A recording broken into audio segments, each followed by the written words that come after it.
Il silenzio si appropria della notte, lasciando all'acqua della roggia il sommesso mormorio di impalpabili mulinelli. Nell'oscurità la sua voce è un respiro vibrante che intreccia i segreti del suo viaggio con il mistero di un seme che germina al passaggio di poche gocce d'acqua. Acqua povera della roggia, acqua preziosa che schiude la vita. La luce del giorno inonda le creste dei Monti Musi nelle Prealpi Giulie. È qui che nasce il torrente Torre. Durante il suo percorso accoglie numerosi piccoli corsi d'acqua e alimenta fin dal Medioevo alcune rogge del Friuli orientale. La bicicletta è forse il mezzo ideale per assaporare con lentezza gli scenari in questo piccolo angolo di mondo, che in prossimità di Vedronza e di Tarcento offrono un meraviglioso contatto con i colori e le trasparenze esaltate dalle rocce calcaree di questo imprevedibile corso d'acqua. Dopo aver accarezzato la località La Motta, il colle sul quale sorgeva il castello dei nobili Savorgnan, le acque scivolano lente fino alla piccola diga di Zompitta, realizzata negli anni 30 per governare il fiume e le rogge che da essa prendono abbrivio. Nei periodi di maggiore piovosità, parte delle acque viene liberata tra i ciottoli e le ghiaie lungo il naturale percorso del torrente, che inventa fantasiosi e volubili intrecci di canali, i cui colori, in prossimità della modesta diga, assumono sgargianti tinte smeraldine.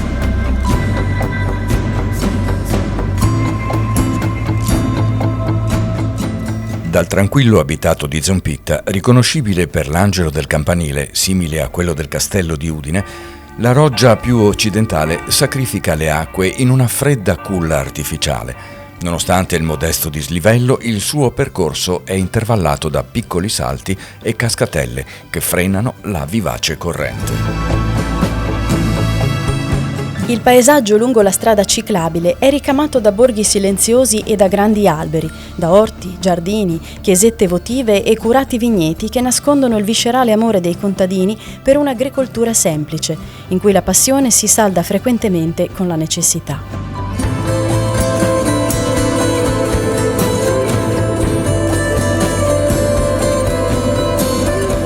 Il territorio è quello del Roiale, il cui nome trae origine proprio dalla presenza delle rogge, che un tempo erano costellate di mulini, segherie, filatoi e battiferro.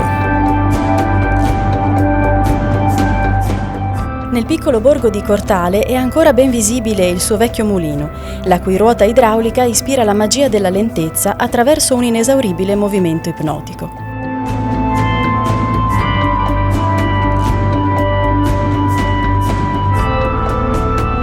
Ancora ingabbiata nel suo sarcofago di cemento, la roggia principale raggiunge in breve il Mulino di Giusto, una piccola oasi di pace abbellita in primavera dalle foglie dei salici, dalle innumerevoli fioriture dei ciliegi e dalle evoluzioni natatorie di anatre e gallinelle.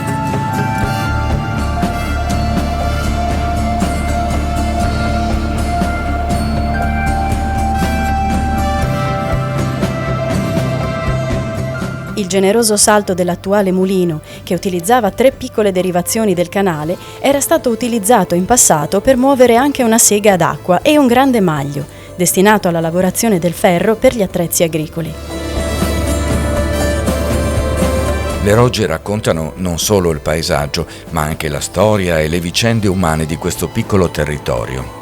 Nei pressi dei Casali Cecut il canale si divide in 2. Il ramo di destra prende il nome di Roggia di Udine, mentre quello di sinistra assume l'appellativo di Roggia di Palma e scorre parallela alle ghiaie del torrente Torre fino a Palmanova, dopo aver attraversato una parte di Udine. Fin dall'antichità i mulini del Roiale hanno macinato diversi cereali, ma quello più diffuso tra la popolazione è sempre stato il mais, il cui cartoccio viene sapientemente lavorato dalle donne della zona per la produzione di interessanti e preziosi oggetti artistici.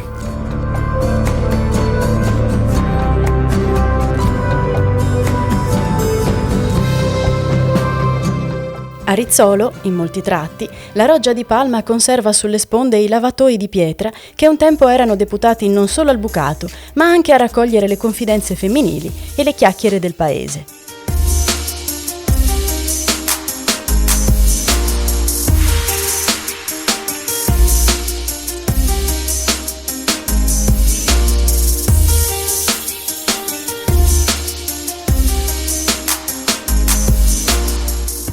pale idrauliche ancora visibili lungo il paese sono la testimonianza della vivacità di questo antico e minuscolo canale artificiale e annunciano la pittoresca frazioncina di San Bernardo, dalla quale le ghiaie del Torre distano solo poche centinaia di metri.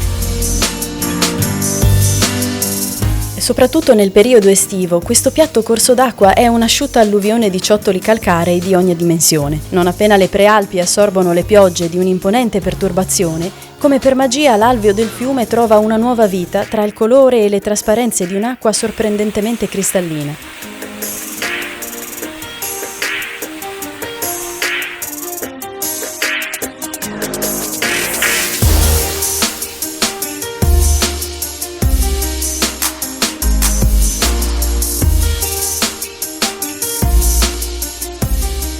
A Godia, a pochi passi da Udine, la roggia di Palma sembra incunearsi nel terreno per generare un sinuoso percorso tra i campi e le numerose essenze arboree come salici, ontani e pioppi, che disegnano lungo le rive una cornice di eleganti figure.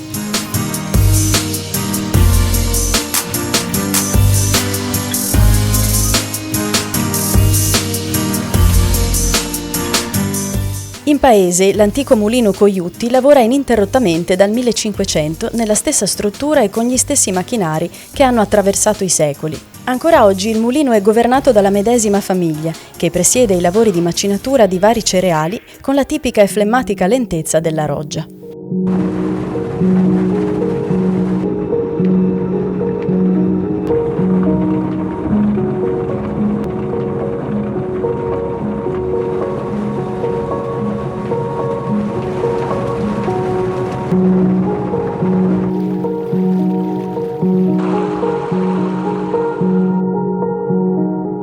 La roggia di Palma accarezza l'abitato di Beivars con il suo inconfondibile campanile. In questo tratto si stacca dalla roggia un piccolo corso d'acqua che costeggia la lunga via Bariglaria.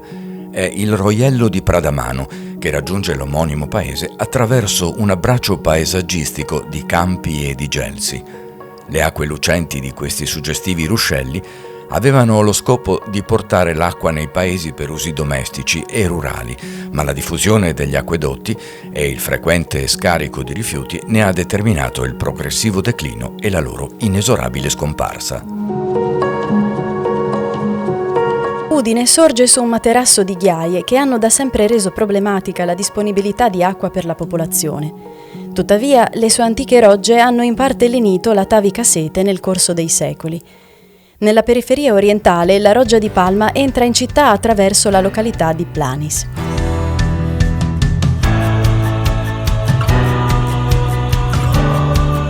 Prosegue verso il centro e viene inghiottita a tratti in lunghi pertugi sotterranei, sopra i quali gli abituali inquilini pennuti restano indifferenti al sommesso mormorio dell'acqua. Nella grande spianata di Piazza Primo Maggio, l'antico Giardin Grande, la roggia fu spesso responsabile nel Medioevo di frequenti esondazioni, che andavano ad alimentare un minuscolo lago bonificato alla fine del Cinquecento. Dopo aver costeggiato chiese, palazzi e ombrosi giardini pubblici, il canale mostra il suo volto romantico tra angoli pittoreschi e intime atmosfere. Il fascino non è quello potente dei fiumi o dei canali navigabili delle grandi città, ma è comunque avvincente, nonostante gli evidenti limiti.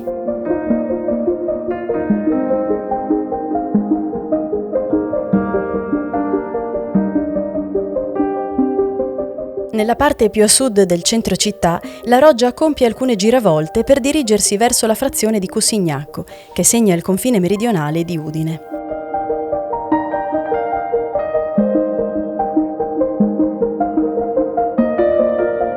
Fino a pochi decenni fa la periferia sud era caratterizzata da estese campagne, in cui l'agricoltura era ancora un'attività molto diffusa. Oggi l'urbanizzazione e i capannoni industriali hanno praticamente sopraffatto il mondo contadino e i suoi campi.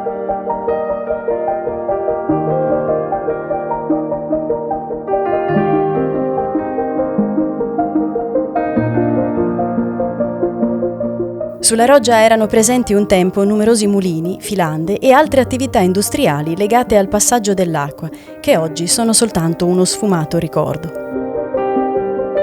Nel suo percorso verso sud lambisce interessanti ambienti rurali come quelli del signorile borgo di Cortello, risalente al 1200, e del nucleo abitato di Lumignacco, che offre singolari scorci su alcune interessanti dimore storiche friulane.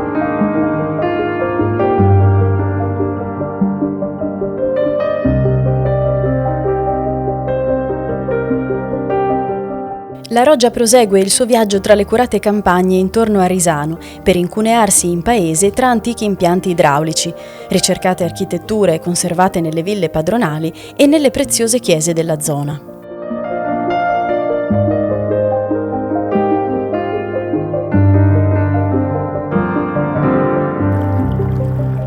Le coltivazioni agricole estensive si alternano a ordinati frutteti che in primavera si arricchiscono di profumate e spettacolari fioriture. A Chiasottis, il cui toponimo affonda le radici nel diminutivo di casa, si apprezza la presenza di alcuni salti sulla roggia, che un tempo erano funzionali all'attività di macinazione dei cereali.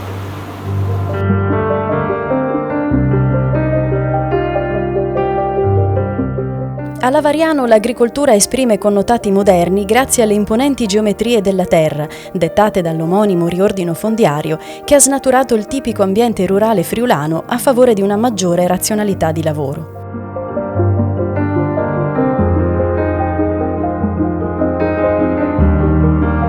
La Roggia attraversa questa spianata artificiale come una piccola vena scoperta in un immenso corpo di terra in cui il lavoro dell'uomo appare sempre più condizionato da macchine e attrezzi intelligenti.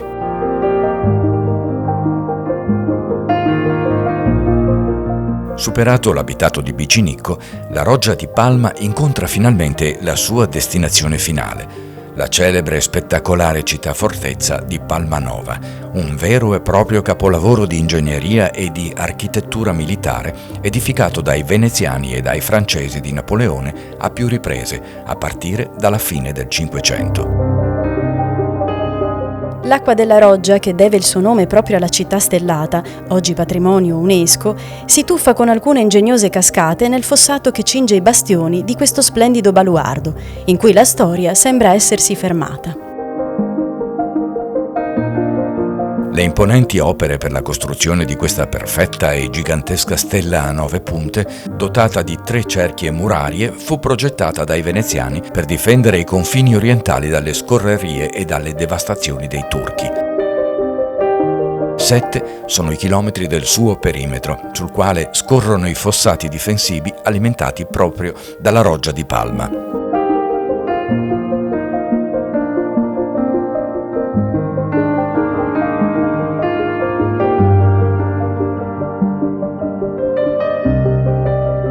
La Roggia di Udine prende avvio a Cortale dal punto in cui si divide da quella di Palma. Questi antichi canali sono stati scavati a mano fin dal 1200 o anche prima, secondo alcune ricerche, per ottemperare alle necessità idriche della città. Il suo percorso è più occidentale rispetto a quella di Palma e tocca numerose frazioni, tra le quali Rizzolo, Cavalicco e Paderno, in cui sono ancora visibili sulle sponde i resti di vecchi insediamenti industriali.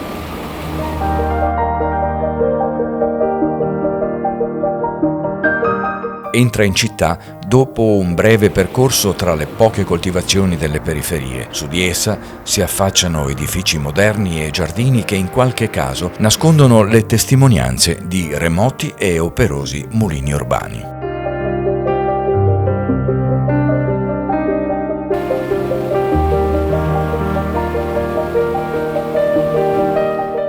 Una volta in città, lungo Viale Volontari della Libertà, la Roggia di Udine sottolinea delle piacevoli e ordinate vedute che contrastano con le reali atmosfere di qualche secolo fa. Le cronache del passato narrano infatti di una roggia simile a una fogna, capace di raccogliere ogni genere di rifiuti con le conseguenze e gli odori che si possono immaginare, nonostante i divieti e le imposizioni che tentavano di contrastare malattie e inquinamenti.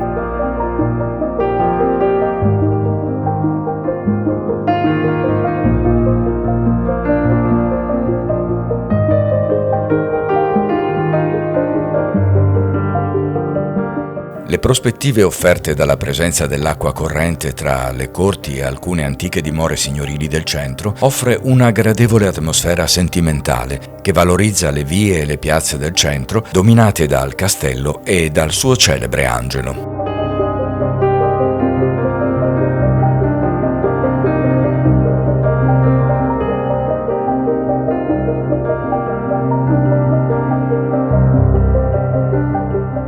Le case del centro storico si affacciano sulla roggia, creando interessanti effetti di profondità in un contesto di colori pastello che richiamano la delicatezza di una tavolozza d'altri tempi, tra muri di sasso, antiche residenze nobiliari e vicoli silenziosi.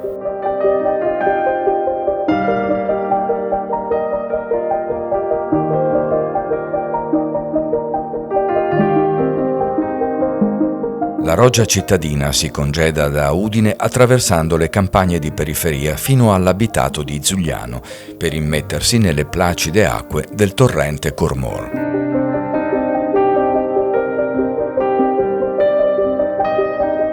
A Pozzuolo del Friuli il Cormor diventa parte di un paesaggio ricco di vegetazione e di quinte alberate che nascondono un sorprendente patrimonio storico risalente all'età del bronzo. Antiche necropoli, insediamenti preistorici ed estesi castellieri sono le perle culturali di questo territorio particolarmente suggestivo, bagnato dal modesto torrente.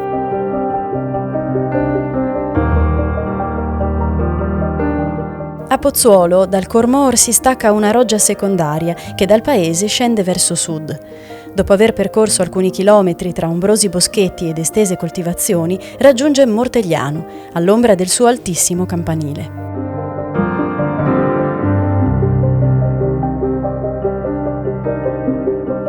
L'ampio alveo del Cormor accoglie nuovamente tra le prime case le acque della roggia, che in questo luogo, in prossimità di un guado, termina la sua corsa. La roggia cividina, a differenza di quella di Udine, si stacca sul lato sinistro del torrente Torre, sempre in prossimità dello sbarramento di Zompitta, e attraversa quasi subito la solare frazione di Savorgnano, il cui nome è mutuato dai nobili che godevano di molti privilegi derivanti dal controllo di una cospicua parte delle acque friulane, tra cui le rogge del Torre. La Cividina percorre la strada principale del paese che si adagia sotto le colline coltivate a vigneto, ricchissime di marne e arenarie, che conferiscono ai vini della zona eleganti e straordinarie note aromatiche.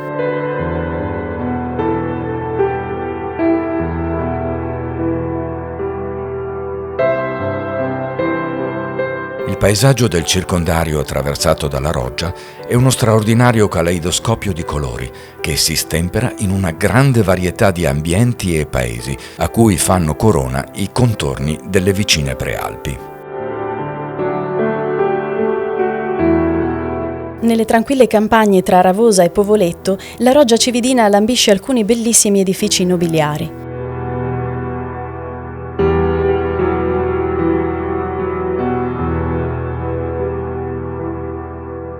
A Marsure di sopra la villa Lampertico Zanardi Landi e la bellissima chiesetta di Sant'Eurosia raccontano una lunga storia che si confonde con quella del vicino corso d'acqua.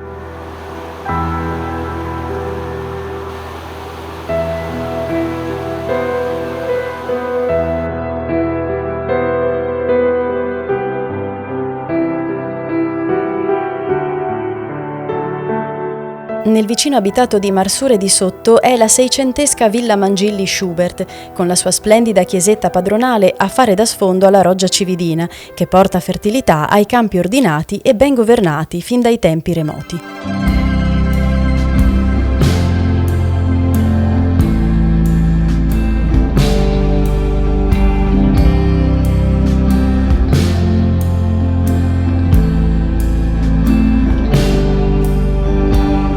La coltivazione della vite in questa area pedemontana orientale è focalizzata alla produzione di vini di qualità, che vengono prodotti non solo nelle piccole cantine familiari, ma anche in aziende moderne che ripercorrono l'antica tradizione legata ai vitigni autoctoni. Le colline vitate per la produzione di vini unici come il Picolit, la Ribolla Gialla, il Verduzzo o il Refosco sono inframmezzate da estesi boschi di latifoglie, che conferiscono all'ambiente una cornice bucolica particolarmente seducente, all'insegna della naturalità.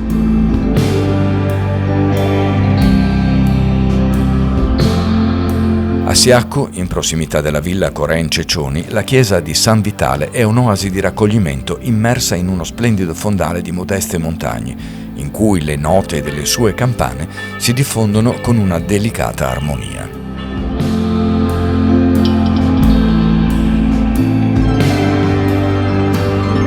La Roggia Cividina è stata identificata in passato con molti appellativi, ma oggi trae il suo nome dal territorio che attraversa, che è appunto quello di Cividale. Nella zona di Povoletto il suo percorso si snoda tra vasti palcoscenici, in cui le vicine arrotondate montagne fanno da sfondo a una campagna silenziosa, cesellata da alberi e capezzaglie.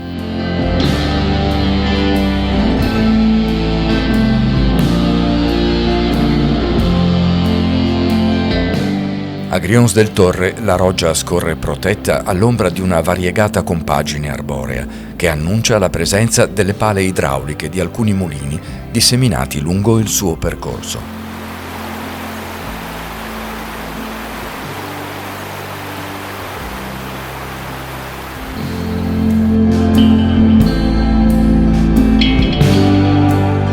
A sud di Remanzacco il paesaggio assume i contorni di un territorio più selvaggio, dove la roggia disegna spesso dei tratti curvilinei, in cui si specchiano numerosi casali e grandi alberi selvatici.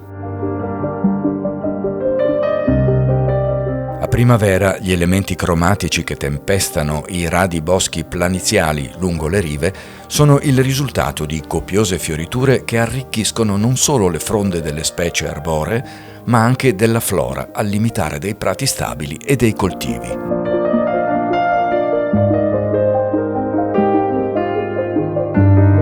In questa zona l'acqua della Roggia Cividina era utilizzata non solo per le necessità domestiche e per l'irrigazione, ma anche per la movimentazione di vari macchinari. Naturalmente i mulini erano quelli più diffusi, ma altrettanto importanti erano i grandi magli idraulici delle attività fabbrili.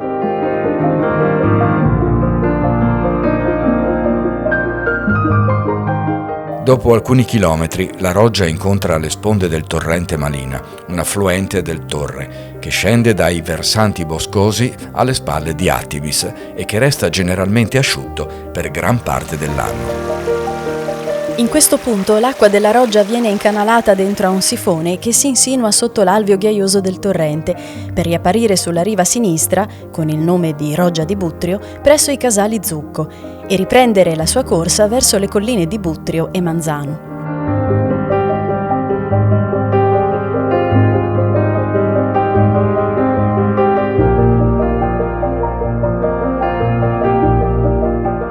Costeggia numerosi viottoli di campagna e scorre stanca in una vasta pianura tra verdeggianti campiture e una miriade di ossuti appezzamenti di grano, di orzo e di mais. I nobili vigneti delle colline eoceniche nascondono l'ultimo respiro della roggia, che a Manzano raggiunge e mescola le sue acque con quelle più cristalline del fiume Natisone.